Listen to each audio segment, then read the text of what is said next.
নমস্কার বন্ধুরা, ফতেশ্বর study centre চ্যানেলে তোমাদের স্বাগতম। ভারতীয় এয়ারফোর্সে নিয়োগ 2025-এর একদম লেটেস্ট আপডেট, যার জন্য ফুল নোটিফিকেশন রিলিজ হয়েছে। কিছুক্ষণ আগেই তোমাদের শর্ট নোটিফিকেশনটা দেখিয়েছি, এবার তোমাদের ফুল নোটিফিকেশন রিলিজ হয়েছে এবং তোমাদের কোন ফর্মটা তোমাদের ফিল আপ করতে হবে, যে ফর্মটা তোমরা পাঠাবে সেই ফর্মটাও তোমাদের আমি ডেসক্রিপশানে দিয়ে দেবো। তাছাড়া তোমাদের আর কি কি বলা হয়েছে এই নোটিফিকেশনে সম্পূর্ণ বিস্তারিত তথ্য তুলে ধরবো। একদম লেটেস্ট আপডেট, যেখানে তোমাদের কুক থেকে শুরু করে ক্লার্ক, এমটিএস এবং গ্রুপ ডি পোস্টে নিয়োগ করা হচ্ছে।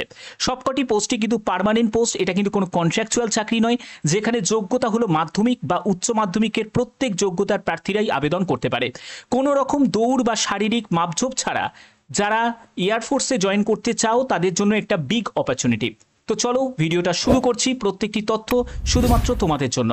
তো দেখতে পাচ্ছ যে ফুল নোটিফিকেশনটা রিলিজ হয়েছে ইন্ডিয়া এয়ারফোর্সের তরফ থেকে, group C civilian post IAF অর্থাৎ ইন্ডিয়ান এয়ারফোর্সের তরফ থেকে। এখানে যে নিয়োগটি করা হচ্ছে, যেখানে ভারতীয় নাগরিক প্রত্যেকে আবেদন করতে পারো। যারা যারা ওয়েস্ট বেঙ্গল থেকে তারা অবশ্যই কমেন্টে WB টাইপ করবে, যারা যারা ত্রিপুরা থেকে দেখছো তারা TRP টাইপ করবে, যারা যারা আসাম থেকে দেখছো তারা ASM টাইপ করবে, যারা যারা ঝাড়খণ্ড থেকে দেখছো তারা JKR টাইপ করবে। যে রাজ্য থেকেই বিলং করছো না কেন, প্রত্যেক রাজ্য থেকে অবশ্যই তোমরা কমেন্টে আমাকে জানাবে যে কোন রাজ্য থেকে এই ভিডিওটা দেখছো।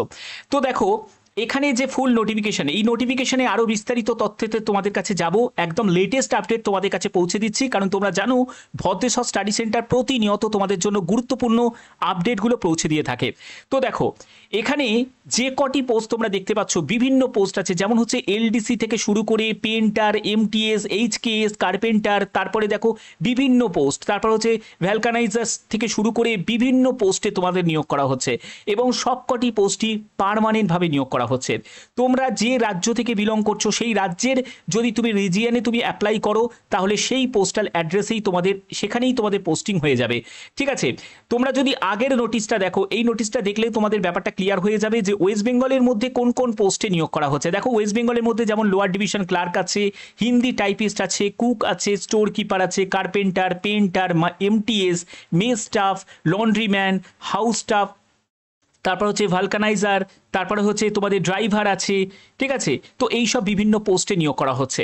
ভ্যাকেন্সি কম, কম্পিটিশনও কিন্তু কম। এই সুযোগটা হাতছাড়া করা কিন্তু কোনো রকমভাবেই যাবে না, কারণ দেখো তোমাদের ওয়েস্ট বেঙ্গলের মধ্যে এই ঠিকানায় তোমাদের অ্যাপ্লিকেশন ফর্মটা তোমাদের পাঠাতে হবে। এটা হলো ইস্টার্ন এয়ার কমান্ড, এখানে তোমাদের আবেদনপত্র পাঠাতে হবে। যারা যারা ত্রিপুরা থেকে দেখছো তারাও কিন্তু এখানে আবেদন করে দিতে পারো। ঠিক আছে, এবার দেখো তোমরা যারা যারা আসাম থেকে তারা আবেদন করতে চাইছো, তাদের তেজপুর দেখতে পাচ্ছ এয়ার অফিসার কমান্ডিং, তো এইখানে তোমরা আবেদন করতে পারো।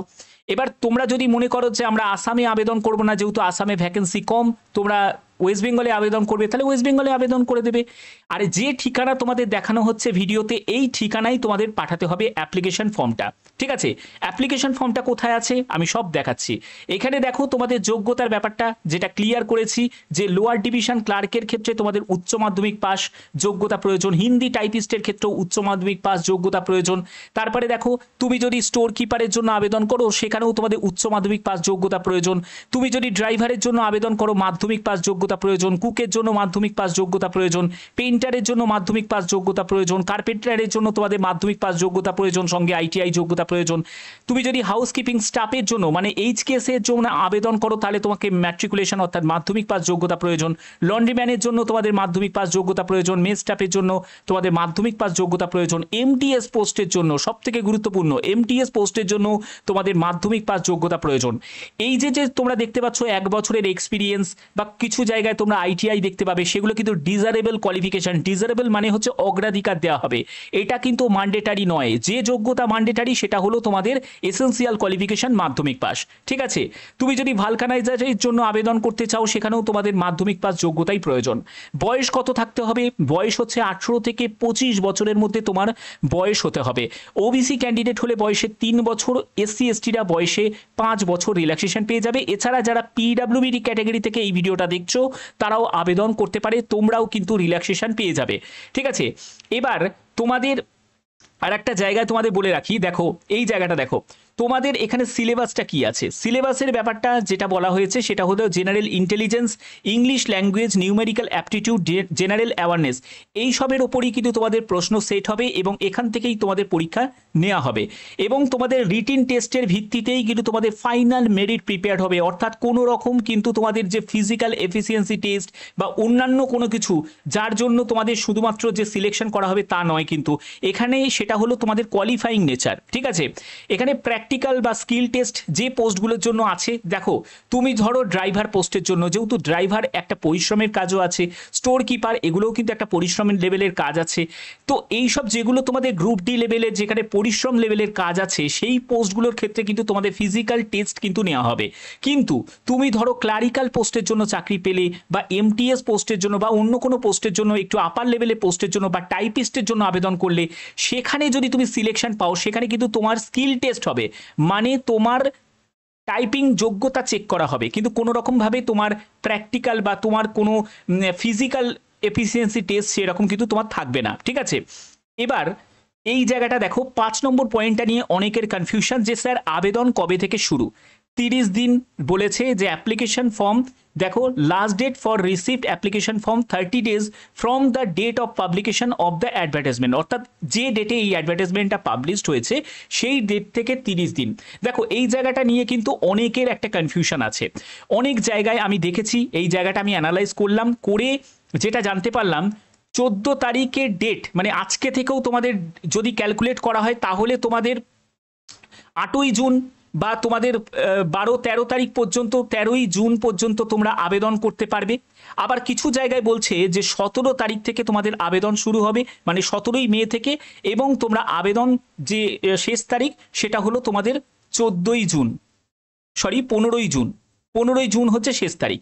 দেখো এত কনফিউশনে গিয়ে কোনো লাভ নেই, স্পষ্ট কথা হচ্ছে আমি একটাই কথা বলতে চাই, তোমরা আবেদন যদি করতে চাও তাহলে অবশ্যই আবেদন শুরু করে দাও তোমরা 15 তারিখের পর থেকে, মানে 15ই মের পর থেকে, 15ই মের পর থেকে তোমরা আবেদন শুরু করে দাও এবং তোমরা 8ই জুন এই ডেটটাকেই তোমরা ফাইনাল ডেট হিসাবে মেনে নাও। কারণ দেখো তোমরা যদি রেজিস্টার্ড পোস্ট বা স্পিড পোস্টের মাধ্যমে যদি পোস্টাল অ্যাড্রেসে যদি পাঠাও বেশি দিন সময় লাগবে না, 2 থেকে 3 দিনের মধ্যে তোমাদের পৌঁছে যাবে, তার থেকেও কম ডেটে তোমাদের পৌঁছে যাবে। তোমরা 15 তারিখের পরেই কিন্তু অ্যাপ্লিকেশন ফর্ম পাঠানো শুরু করে দাও। ঠিক আছে, 15 তারিখের পরেই অ্যাপ্লিকেশন ফর্ম পাঠানো শুরু করে দাও, কারণ বিভিন্ন জায়গায় বিভিন্ন রকম, কারণ এরা কোনো লাস্ট ডেট বলে কোনো মেনশন করে দেয় না, শুধু নোটিফিকেশনে মানে যে ডেটে তোমাদের পাবলিশ হয়েছে সেখান থেকে 30 দিন বলে হিসাব করে রাখে।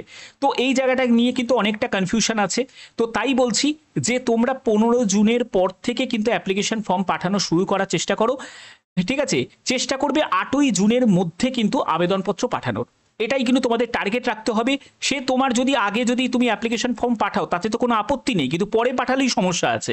তার জন্য আমি 15ই জুন ডেটটাকে কিন্তু কনসিডার করছি না, তোমাদের 8ই জুন ডেটটাকেই কিন্তু আমি মাথায় রেখে আমি বললাম যে 8ই জুনের মধ্যে তোমরা অ্যাপ্লিকেশন ফর্মটা পাঠাও।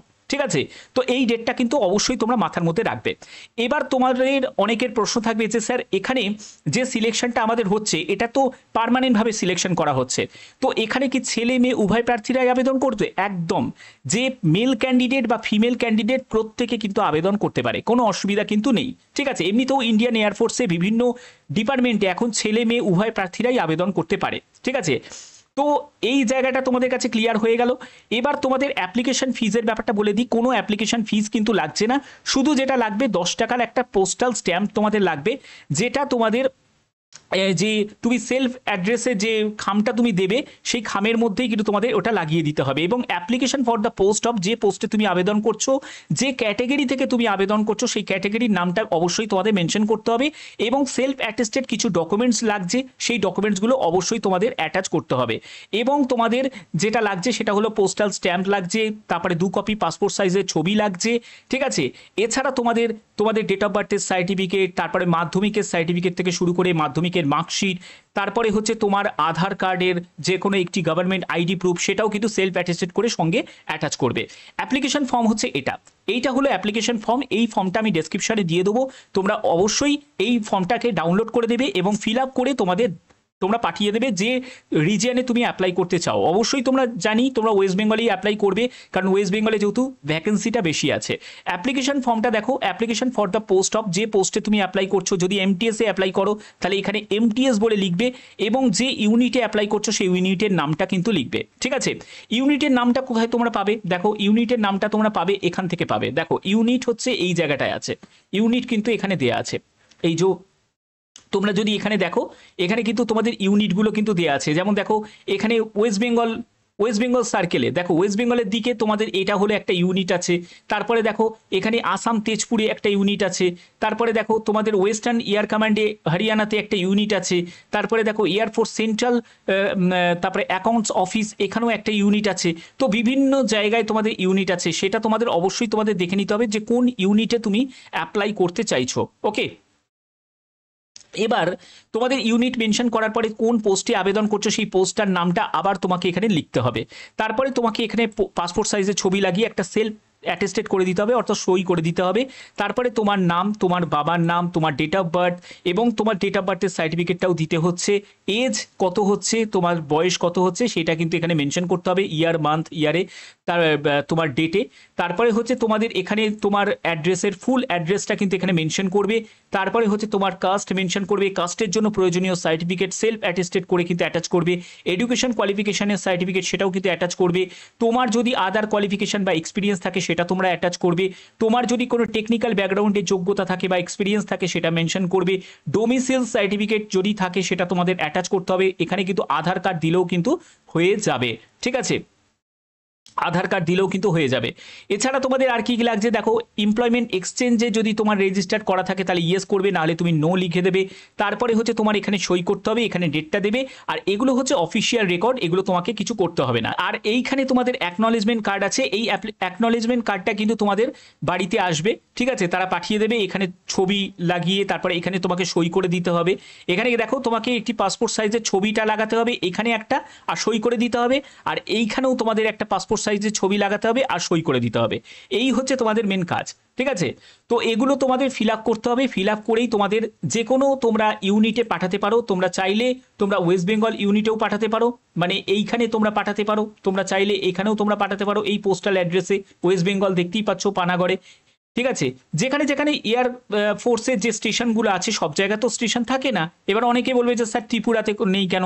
তো দেখো এগুলো বিভিন্ন জায়গায় যেখানে যেখানে ইস্টার্ন কমান্ডে যেখানে যেখানে তাদের এয়ারফোর্সের স্টেশনগুলো আছে সেখানেই তাদের পোস্টিংগুলো করা হয়। সব জায়গা তো হবে না, যেমন আসামেও দেখো আছে। তো এই হচ্ছে মেন ব্যাপারটা। তো যদি তোমরা আবেদন করতে চাও যে কোনো রাজ্য থেকে তোমরা আবেদন করতে পারো, কিন্তু ভ্যাকেন্সি এবারে ওয়েস্ট বেঙ্গলই বেশি দিয়েছে। তো ওয়েস্ট বেঙ্গলের যারা ক্যান্ডিডেট তাদের জন্য একটা বড় অপরচুনিটি। তো আশা করি তোমাদের ভিডিওটা ভালো লেগেছে। আর এরকমই যদি গুরুত্বপূর্ণ লেটেস্ট আপডেট পেতে চাও, একদমই বলবো চ্যানেলটাকে সাবস্ক্রাইব করে নাও, বেল আইকনটাকে অল করে নাও, যাতে তোমাদের কাছে প্রতিনিয়ত আপডেটগুলো পৌঁছে দিতে পারি। তো এখনের মতো এটুকুই, টাটা।